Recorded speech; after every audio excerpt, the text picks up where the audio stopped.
So it's actually been a month and a half since I posted my first ever Etsy listing, and I've made 17 sales so far. In the first month, I made 10 sales. And honestly, I was debating whether or not I should make this video because I was researching some other Etsy videos and like how much people made in a month. And some people made like hundreds of sales. So I'm like, should I even make this video if I made 10 sales?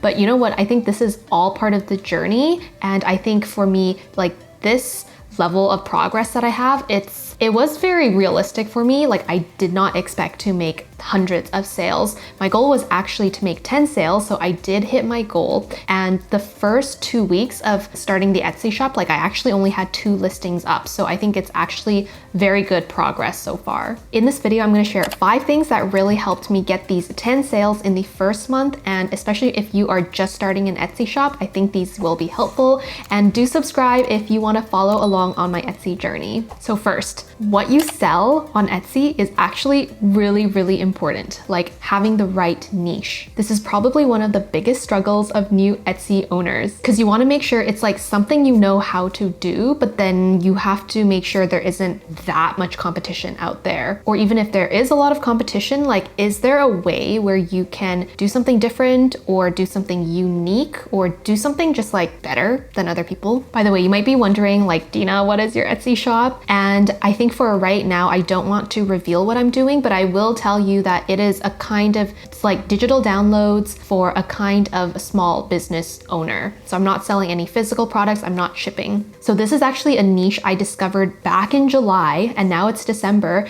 And I was actually thinking about this idea for like the longest time before I actually like took any action. And before I actually made my first listing, I did do a lot of market research on whether or not this is a good niche or not. So I looked at Etsy, I looked at eRank, and I watched a couple of videos on YouTube on how to do market research. So definitely if you're in the phase of just thinking about what you're going to sell, I would definitely recommend watching like some market research videos. And in the end, I knew I could do a lot more market research, but I figured that like I might as well just start because I felt pretty confident in the niche and I'm just gonna start and then see how it goes. That's why I was kind of half-assing it at the beginning. Like I made 2 listings and then I didn't really do anything, but then I started to make sales and I was like, oh my God. And another really good way to do market research is actually just to use Etsy and search for that thing and look at what other people are doing, how many sales they're getting, look at shops that are newer. So I did a lot of that as well. My next tip for you is to make the product actually really, really good. So for me to make my first digital download, it took me it took 2 months to finish the whole thing. And it was kind of off and on, but like it just honestly, it took me forever to research everything, to look at everybody else's listings, to figure out like what I should include, and to really think about things from a customer's perspective. Like I'm making a digital download, and for some people, like they might not know how to use the digital download. So I actually also had to make a demo video. And then I also made a couple of bonuses because I saw that other people on Etsy were like making these bonus things. So like making the actual product, making the demo video, and then making the bonuses took like 2 months for me to do. So really take your time with the first product, and you also might be kind of figuring out like how exactly to design things. So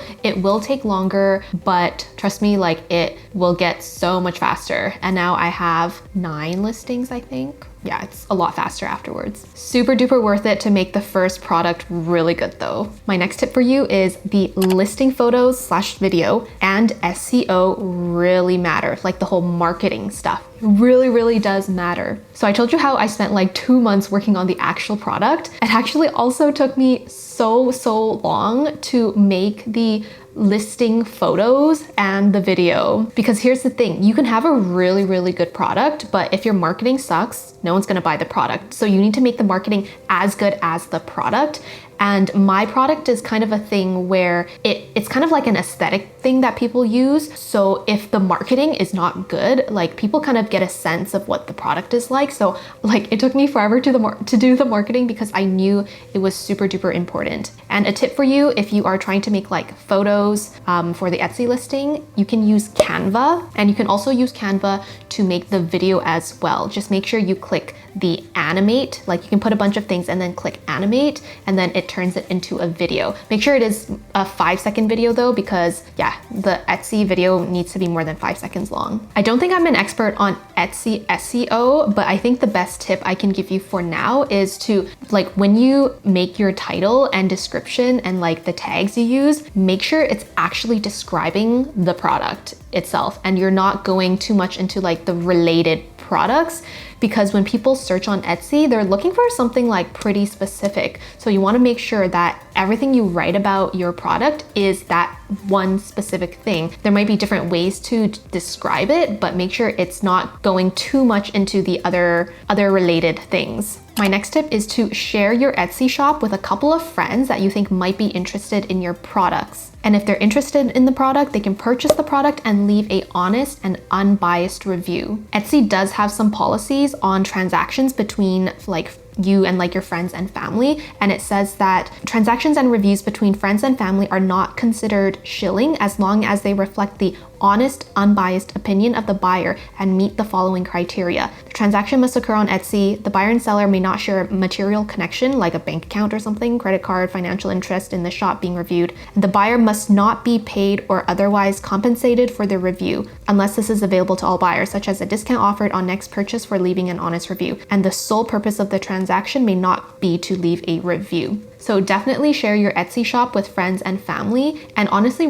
like, getting your first couple of reviews is really hard. So it does help a lot if you can get some reviews. My next tip for you is to join Facebook groups that are like kind of in your Etsy niche. So I joined a Facebook group. I think it's something about digital downloads at like Etsy shop owners selling digital products, something like that. And I know there's like so much information about Etsy and how to grow Etsy on the internet. There's probably so many Facebook groups, so many YouTube videos and blogs, and also courses out there. But like at the beginning, it can seem a bit overwhelming, and maybe you have a tendency to just like try to absorb all the information and just not take action.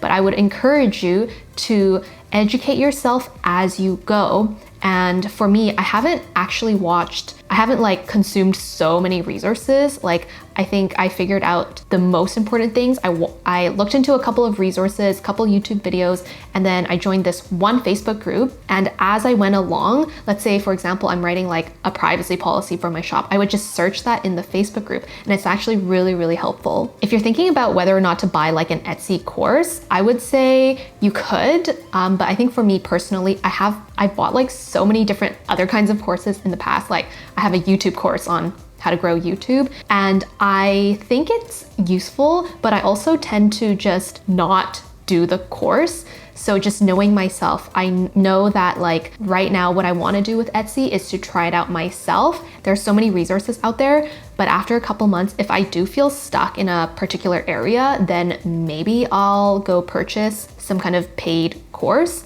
But I think for right now, there's so much information online and I can just learn a lot from the things that are already there. So I want you to think about whether or not you are consuming resources and you're procrastinating on starting your Etsy shop, or you actually need the information, because there's a difference. There's a difference between taking action and then taking motion. Motion is kind of like you just consuming resources but you're not really working on your Etsy shop. You're just consuming the information and then feeling like it's productive. I do have one more tip, and it's a bonus tip. So when you're starting an Etsy shop or any kind of business, strategy is one thing. And I know in this video, I mainly talked about some strategies that I took, but also mindset is super duper important. As a creative entrepreneur, you can run into a lot of mindset problems like imposter syndrome or comparing yourself to others and like feeling like a failure. So if you also want to get into the right mindset of being an entrepreneur, make sure you check out this video, because I explain what are the biggest mindset shifts I made when I went from employee to entrepreneur. So hope you enjoyed that one too, and good luck.